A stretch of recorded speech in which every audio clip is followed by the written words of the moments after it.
Donc on regarde un dernier hadith, Bismillahirrahmanirrahim, qui nous est rapporté par Hazrat Abu Huraira radiyallahu ta'ala an. Alors à l'écrit malheureusement vous n'aurez pas ce hadith, il est resté sur une autre clé, donc on va essayer de le traduire. Rapporté par Hazrat Abu Huraira radiyallahu ta'ala an, un hadith que nous avons maintes et maintes fois entendu et que nous connaissons par cœur. قال رسول الله صلى الله تعالى عليه وعلى آله وسلم, le saint prophète صلى الله عليه وسلم a dit ما من مولود إلا يولد على الفطرة. Tous les enfants naissent sur la fitrat. Tous les enfants naissent sur la fitrat. فأبواه يهودانه أو ينصرانه. Mais ce sont les parents de cet enfant qui font de lui un juif, qui font de lui un chrétien, ou yumajjisanihi, qui font de lui un polythéiste ou un idolâtre. Kama tuntajul bahimatu bahimatan jam'at. Exactement comme l'animal, il enfante d'un petit animal sain, pur, en bonne santé. Hal tuhissuna fiha min jud'ab. Est-ce que lorsqu'un bébé, un animal naît, est-ce que vous avez déjà vu un animal naître déjà mutilé? Non. Lorsqu'un animal il naît, il est toujours en bonne forme. Summa yaqul, puis il a dit Fitratullahi allati fatara an-nas 'alayha la tabdila li khalqillah dhalika ad-dinul qayyim muttafaqun alayh. Donc le hadith wa an Abi Hurairah radiyallahu ta'ala anhu qala Rasulullah sallallahu ta'ala alayhi wa ala alihi wa sallam ma min mawludin illa yuladu 'ala al-fitrati fa abawahu yuhawidanihi aw yunassiranihi aw yumajjisanihi kama tunjadu al-bahimatu bahimatan jam'an hal tuhissuna fiha min jad'a thumma yaqul fitratullahi allati fatara an-nas 'alayha la tabdila li khalqillah dhalika ad-dinul qayyim muttafaqun alayh. Donc là nous avons le hadith et nous avons aussi la traduction. Le hadith il est très simple. Le prophète sallallahu alayhi wa sallam il dit que chaque enfant il naît sur la fitrat. Maintenant qu'est-ce que la fitrat? La dernière fois dans les cours d'Abu Daoud Sharif, nous avions un peu vu certaines définitions de la fitrat. Dans l'autre hadith, nous avions vu que c'était vraiment le naturel inaltéré par l'environnement et la société. C'était les qualités profitées. Nous avons vu plusieurs définitions. Dans ce hadith, ce sera une autre définition. Nous traduirons. Certaines personnes disent que fitrat ici signifie iman sur la religion d'Allah subhanahu wa ta'ala. Qui veut dire ma min mawludin illa yuladu ala al-fitrati, que chaque enfant lorsqu'il naît avec la foi sur la religion d'Allah subhanahu wa ta'ala. Dans le même sens, nous avons un autre hadith dans un autre recueil qui dit khalaqtu ibadi hunafa kullahum, que j'ai créé tous mes serviteurs sur la religion de la droiture.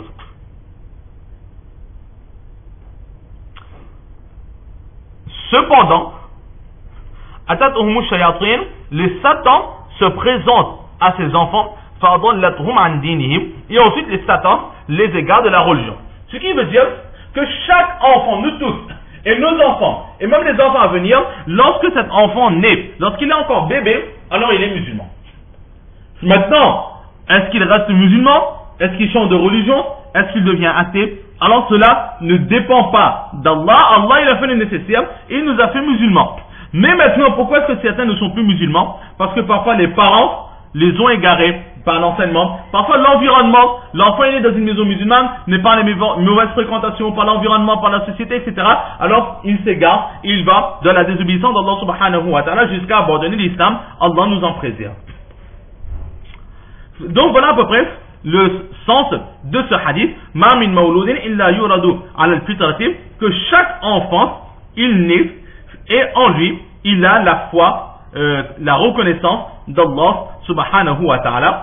Mais si nous ne sommes plus musulmans, l'être humain, certains ne sont plus musulmans ou certains ne meurent pas musulmans, Allah nous en préserve, alors ce ne sera pas à cause d'Allah, mais à cause d'un élément extérieur, les parents, la société, l'environnement, Satan, notre ego, etc., qui nous auront égarés de la chemin de la droiture et qui nous auront fait oublier Allah subhanahu wa ta'ala. C'est comme dans un verset du Coran, on va dire voilà ces personnes qui ont acheté l'égarement en échange de la guidée. Ils ont vendu leur foi, ils ont vendu leur croyance en Allah pour pouvoir profiter des bienfaits éphémères de cette terre. Donc voilà ce que certains disent au sujet de l'interprétation de fitrat, qui signifie la foi, la religion d'Allah. Mais si nous interprétons de cette façon, il y aura trois objections qui vont se faire. Dans un verset du Coran, Allah dit « La tabdila li khalqillah » Personne ne peut changer les créations d'Allah subhanahu wa ta'ala. Dans ce hadith, nous voyons que tout le monde naît avec le iman, la foi. Donc là, Allah nous a créés ainsi. Et dans le Coran, Allah dit que personne ne peut changer ce qu'Allah il a créé. Donc chaque enfant naît avec la foi, le iman. Donc chaque enfant, selon le verset du Coran, doit rester avec la foi, le iman. Mais le prophète sallallahu alayhi wa sallam, qu'est-ce qu'il dit? Il dit que les parents changent cette qualité qu'Allah a mis dans le cœur de cet enfant et en font de son petit musulman un chrétien, un juif, ou bien un polythéiste ou un idolâtre. Donc là, il y a une divergence entre le verset du Coran et ce hadith. La réponse est simple, c'est qu'ici, fitrat, nous ne l'interprétons pas par iman, mais nous l'interprétons par la capacité d'accepter la foi. Chaque personne a en elle cette capacité, cette faculté d'accepter la foi. Donc là, nous voyons un signe qu'il ne peut pas se mettre à la destinée que ma destinée est de rester non musulman, ma destinée est de rester dans les péchés, ma destinée est de désobéir à Allah, car chaque personne, il a en lui cette faculté d'adorer, de louer, de vénérer Allah subhanahu wa ta'ala. Mais ensuite, ce sont nos égos, Satan, l'environnement, etc. On se laisse influencer et là, on se laisse aller dans les péchés et de la désobéissance d'Allah subhanahu wa ta'ala. Ce n'est pas la faute de la destinée, ce n'est pas la faute d'Allah, car Allah nous a donné cette faculté de l'adorer. Maintenant, c'est nous qui ne faisons pas l'effort de l'adorer. La seconde objection, c'est que dans l'histoire de Hazrat Moussa alayhi salatu wa salam, lorsque Allah lui a ordonné d'aller voir Khidr alayhi salatu wa salam, là, nous savons tous cette histoire dans le Surah Kahf, il y arrivera trois actions, trois choses que Khidr fera, qui seront hors du commun, qui ne respecteront pas la normale. Parmi ces actions, c'est que Khidr passera devant un enfant, et sans raison valable, il va tuer cet enfant. Hazrat Moussa alayhi salatu wa salam sera stomaqué par cette action, et réprimandera Khidr qu'un enfant innocent sans péché, pourquoi est-ce que tu l'as tué? Et dans cette narration, il est dit que Khidr a dit que cet enfant est né, il a en lui l'infidélité. Il est né avec l'infidélité. Donc ce sera une mauvaise personne. Donc dans le Coran, de ce verset, Khidr, il dit que cet enfant est né avec l'infidélité. Et dans ce hadith, le prophète sallallahu alayhi wa sallam, il dit que chaque enfant, il naît avec la religion de l'islam. Donc là aussi, il y a contradiction entre le hadith et le verset du Coran. La réponse sera la même que la première. Nous dirons que fitrat ne signifie pas iman, la foi, mais fitrat signifie la faculté d'adorer Allah subhanahu wa ta'ala. Donc, dans l'histoire de Khidr, cet enfant, il avait cette faculté d'adorer Allah, d'accepter l'islam, mais malgré cela, il a voulu persister dans l'infidélité. C'est pour cela que pour lui, c'était la sanction finale. La troisième objection, c'est quoi? C'est que nous avons l'ordre d'accepter l'islam et nous avons l'ordre d'adorer Allah subhanahu wa ta'ala. Maintenant, l'être humain, il a le choix. Il peut obéir comme il peut désobéir. Cette vie, c'est une vie d'épreuve. Nous avons le choix de faire le bien comme le choix de faire le mal. Maintenant, si chaque personne née avec l'islam est née musulmane, ben où est le choix? Nous n'avons plus le choix vu que nous avons été créés même musulmans. Il n'y a plus de choix qui reste. Donc, nous ne pouvons plus dire que cette terre est une terre d'épreuve vu que tout le monde est musulman. Donc, c'est pour cela qu'il y a aussi la contradiction avec les ordres d'Allah. Et là, nous donnerons la même réponse que les deux premières fois, que l'être humain, fitrat, ne signifie pas la foi, iman, mais signifie la faculté d'adorer Allah subhanahu wa ta'ala.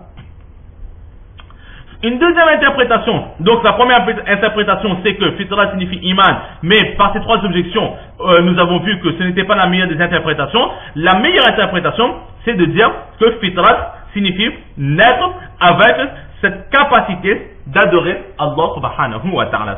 D'autres personnes disent que fitrat signifie bala. C'est-à-dire qu'avant, dans le monde des âmes, Allah il avait posé cette question à Allah subhanahu wa ta'ala, ne suis-je pas votre Seigneur? Et là, nous avons tous répondu, bala. Oui, certainement, tu es notre Seigneur. Alors ici, chaque enfant naît avec la fitrat, c'est-à-dire que chaque enfant, lorsqu'il naît, Allah le rappelle cette promesse qu'il avait faite, qu'il avait promis fidélité et adoration à Allah subhanahu wa ta'ala, il naît avec en lui ce rappel de cette promesse que je t'adorerai. Maintenant, l'enfant, lorsqu'il est en bas âge, il est petit, il veut adorer Allah subhanahu wa ta'ala, mais ce sont ensuite les parents, l'environnement, la société qui vont l'empêcher, qui feront obstacle et qui vont l'empêcher d'adorer Allah subhanahu wa ta'ala. Et Hazrat Anwar Shah Kashmiri, rahmatullah alayh, celui qui dit, il dit à peu près la même chose, que le fitfar, ce sont